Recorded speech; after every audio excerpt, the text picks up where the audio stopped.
प्रिय मित्रों, जय श्री कृष्ण।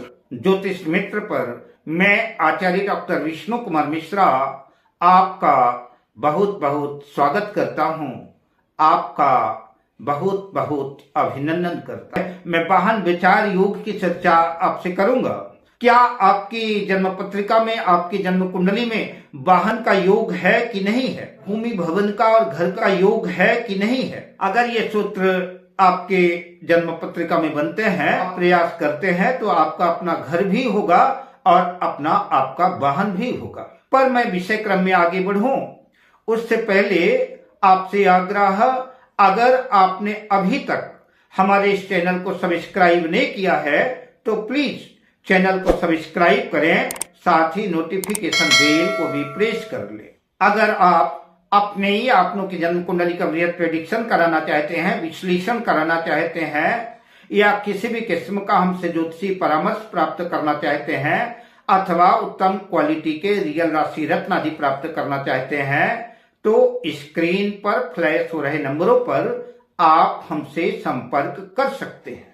आइए विषय क्रम में प्रवेश करें। अगर किसी भी जातक की जन्म पत्रिका के चतुर्थ भाव का स्वामी और नवम भाग्य भाव का स्वामी लग्न में बैठे हों और संयोग से लग्नेश भी लग्न में स्थित हो, तो जबरदस्त भाग्योदय कारक की स्थितियां बनती हैं। ऐसे जातक निश्चित ही अत्यंत भाग्यशाली होते हैं। केंद्र और त्रिकोण पतियों का मिलन भी निश्चित रूप से राजयोग कारक सिद्ध होता है। ऐसी कंडीशन में जबरदस्त राजयोग निर्मित होता है। ऐसे जातक ओहदेदार पदों पर शासन करने वाले और भाग्यशाली होते हैं। इनके पास शानदार बंगला, लग्जरी गाड़ियां होती हैं और इसी योग में कदाचित कहीं से शुक्र भी इन्वॉल्वमेंट हो जाए। शुक्र भी अपना संबंध लग्न से या चतुर्थ भाव से स्थापित कर ले, तो ऐसे जातकों के पास एक नहीं कई लग्जरी बंगले और लग्जरी गाड़ियां ऐसे लोगों के पास होती हैं। उदाहरण के लिए मेष लग्न की कुंडली है, लग्नेश मंगल है, चतुर्थेश चंद्र है और भाग्येश देवगुरु बृहस्पति है। लग्नेश लग्न में ही रुचक योग बना रहे हैं। नवम भाग्य भाव का स्वामी देवगुरु बृहस्पति भी लग्न में लग्नेश मंगल के साथ स्थित है और चतुर्थ भाव का स्वामी चतुर्थेश चंद्र भी जो है लग्न में ही स्थित है। मेष लग्न की जन्म पत्रिका में लग्नेश मंगल, चतुर्थेश चंद्र और भाग्येश देवगुरु बृहस्पति तीनों की युति है। गुरु और चंद्र की युति जहां गजकेसरी योग बनाती है, गजकेसरी योग अपने आप में ही अत्यंत दिव्य सुंदर राजयोग है। वहीं पर चतुर्थ भाव का स्वामी चंद्रमा बनता है, केंद्र भाव का स्वामी है। लग्नेश मंगल लग्न को केंद्र भी कहते हैं और त्रिकोण भी कहते हैं, और देवगुरु बृहस्पति नवम त्रिकोण भाव के स्वामी है। तो इस पत्रिका में केंद्र और त्रिकोण पतियों का सम्मिलन हो रहा है। पारस्परिक के हिसाब से अत्यंत श्रेष्ठतम राजयोग साबित हुआ।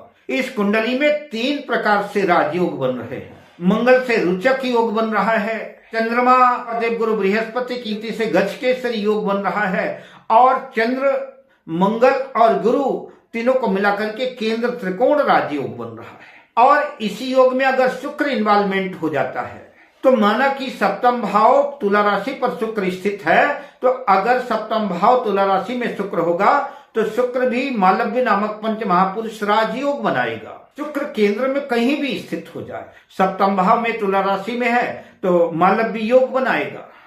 सप्तम भाव पर स्थित शुक्र की दृष्टि जो है लग्न में जाएगी। शुक्र जो है मंगल को दृष्टिपात करेंगे, चंद्र को दृष्टिपात करेंगे, देवगुरु बृहस्पति को दृष्टिपात करेंगे। जिस तरह से देवगुरु बृहस्पति और चंद्र की युति से या कि केंद्र में होने से गजकेसरी योग बनता है, ठीक उसी तरह से शुक्र और चंद्र की युति से भी गजकेसरी योग बनता है।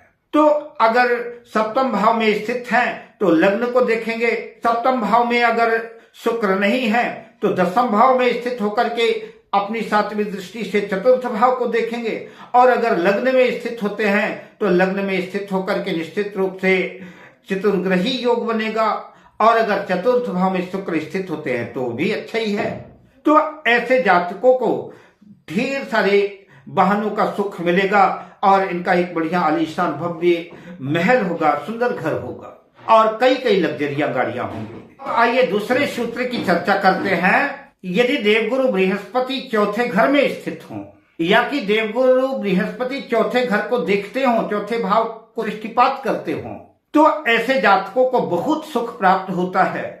ऐसे जातकों के पास बढ़िया घर भी होता है और ऐसे जातकों को वाहन का भी सुख प्राप्त होता है।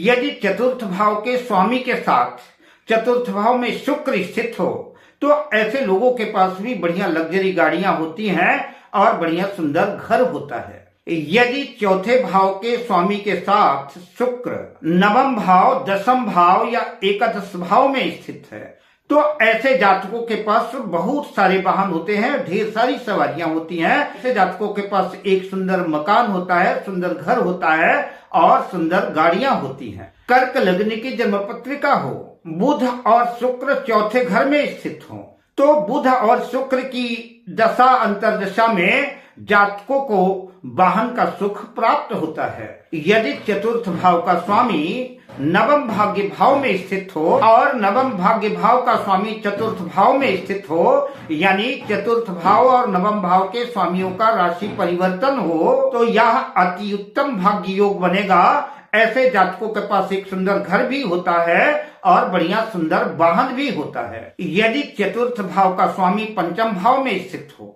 और पंचम भाव का स्वामी चतुर्थ भाव में स्थित हो, पंचम भाव और चतुर्थ भाव का राशि परिवर्तन हो, तो भी ऐसा जातक अपनी बुद्धि से, अपने विवेक से, अपने ज्ञान से, अपनी शिक्षा से बढ़िया सुंदर घर प्राप्त करता है। ऐसे लोगों के पास बढ़िया घर होता है और बढ़िया सुंदर वाहन का सुख भी प्राप्त होता है।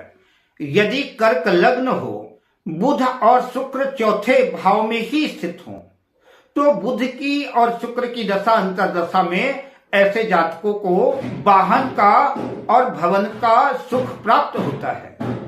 अब मैं आपसे लेता हूं विदा, मिलता हूं अगली वीडियो में शुभकामनाओं के साथ। जय श्री कृष्ण।